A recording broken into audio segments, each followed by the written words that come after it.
I actually hear this one all the time. That AI, it writes too generic and it sounds like a robot. If that's what you're thinking, then it's actually not the AI's fault. It's that you're missing a step in how you're prompting it. You just have to give it better instructions. It's a really fast fix. AI writes to the instructions that you give it. If you give it no information about how you talk or who you're talking to, and maybe what the reader wants to feel, then it defaults to a professional, generic voice, which sounds like every other AI output and feels like a robot. The fix is one extra sentence at the start of your prompt.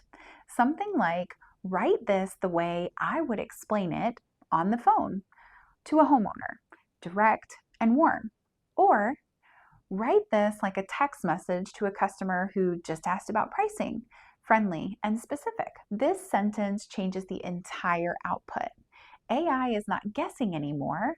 It now has a character to write towards. One sentence of context.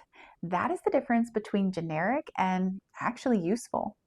Getting AI to sound like a real person behind the business is something that we work on every day with contractors because we give a hoot about your business.